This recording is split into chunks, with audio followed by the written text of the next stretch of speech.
Radhe Radhe friends, कैसे हैं आप सभी। उम्मीद करती हूँ कि आप सभी बहुत ही अच्छे होंगे। फ्रेंड्स, हम सभी अपने घर के मंदिर में सुबह शाम दिया जलाते हैं, पूजा पाठ करते हैं, जिससे कि हमारे घर में सुख शांति और समृद्धि बनी रहे। लेकिन क्या आप जानते हैं कि अगर आपके मंदिर में भगवान की मूर्ति या तस्वीर गलत तरीके से रखी हो तो आपकी सारी पूजा निष्फल हो सकती है। जी हाँ, बिल्कुल सही सुना आपने, क्योंकि शास्त्रों में हमारे घर के मंदिर को ऊर्जा का केंद्र माना जाता है। अगर वहाँ पर कुछ खास तरह की मूर्तियाँ रखी हों तो वह सकारात्मकता के बजाय नकारात्मक ऊर्जा देने लग जाती हैं। और ये तो आप सभी जानते हैं कि जहाँ पर नकारात्मक ऊर्जा हो वहाँ पर ना तो सुख आता है और ना ही घर की समृद्धि होती है। ऐसे घर में बस केवल तरह तरह की परेशानियाँ ही उत्पन्न होती हैं। आज के हमारे इस वीडियो में हम इसी तरह की मूर्तियों और कुछ ऐसी गलतियों के बारे में जानेंगे जिन्हें अनजाने में हम अक्सर कर देते हैं और जिसका परिणाम हमारे पूरे परिवार को भुगतना पड़ता है। अगर आप भी इसके बारे में जानना चाहते हैं तो वीडियो में अंत तक ज़रूर बने रहें। तो सबसे पहले हम बात करते हैं उस सबसे बड़ी गलती के बारे में जो अक्सर हम अनजाने में कर देते हैं। अक्सर हम अपने घर के मंदिर में एक ही भगवान की दो मूर्तियां स्थापित कर देते हैं। शास्त्रों में इसे बिल्कुल भी ठीक नहीं माना जाता। घर के मंदिर में कभी भी एक ही भगवान की दो मूर्तियों को या फिर तस्वीरों को इस तरह से बिल्कुल भी नहीं रखना चाहिए कि उनका मुख आमने सामने हो। अगर ऐसा होता है तो ऐसा होने से घर के सदस्यों के बीच आपसी मतभेद और अहंकार की लड़ाई बढ़ती है। तो इसलिए मूर्तियों को हमेशा ऐसे रखें कि मूर्तियों का मुख हमेशा सामने की तरफ हो और जहाँ तक हो सके यही प्रयास करें कि मंदिर में एक ही भगवान की दो मूर्तियाँ आप स्थापित न करें, क्योंकि इसका भी नकारात्मक प्रभाव आपके जीवन को प्रभावित करता है।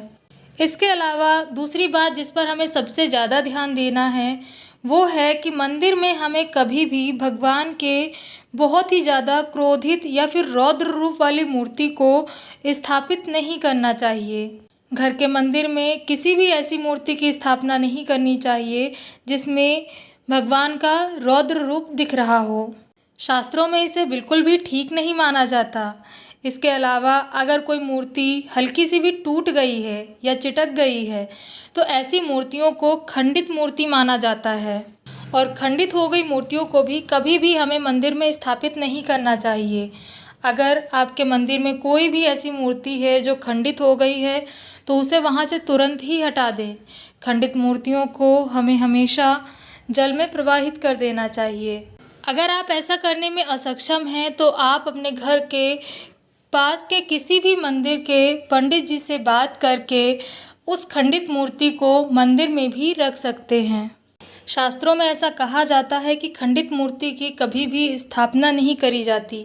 अगर खंडित मूर्ति की स्थापना करी जाती है तो इससे घर में वास्तु दोष लगता है।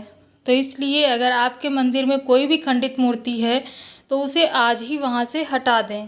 इसके अलावा तीसरी सबसे बड़ी बात जिस पर आपको सबसे ज़्यादा ध्यान देना है और वो ये है कि भगवान की मूर्ति को दीवार से बिल्कुल भी सटाकर न रखें।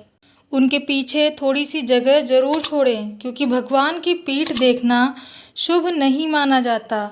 साथ ही घर के मंदिर में के आकार से बड़ी मतलब 6 से 8 इंच से बड़ी ठोस पाषाण या फिर धातु की मूर्ति नहीं रखना चाहिए, क्योंकि बड़ी मूर्तियों की प्राण प्रतिष्ठा के बहुत ही कड़े नियम होते हैं जो कि घर में निभाना बहुत ही मुश्किल है। तो इसलिए कोशिश यही करें कि इससे बड़ी मूर्ति स्थापित ना करें और अगर आपको स्थापित करना ही है तो इस बारे में किसी जानकार की सलाह अवश्य लें, उसके बाद ही स्थापना करें। फ्रेंड्स, आज के हमारे इस वीडियो में हमने मंदिर से जुड़े ऐसे नियमों के बारे में जाना है जिन्हें हर व्यक्ति को ध्यान में रखना चाहिए, क्योंकि ये नियम हैं भले ही छोटे से लेकिन इनका प्रभाव व्यक्ति के जीवन को बहुत ही अधिक प्रभावित करता है। तो आज ही अपने घर के मंदिर की जांच करें और इन गलतियों को सुधारें। अगर इनमें से कोई सी भी गलती आपके द्वारा अनजाने में आज तक होती रही है तो उसे आज से ही सुधार लें। कमेंट में जय श्री कृष्णा या फिर जय माता दी लिखकर अपनी हाजिरी ज़रूर लगाएं। वीडियो को अपने मित्रों और अपने परिवार के साथ ज़रूर शेयर करें, जिससे कि ये जानकारी उन तक भी पहुंच सके। और हाँ, ऐसी ही वीडियो पाने के लिए हमारे चैनल को सब्सक्राइब करना बिल्कुल भी मत भूलिएगा। तो मिलते हैं नेक्स्ट वीडियो में। राधे राधे।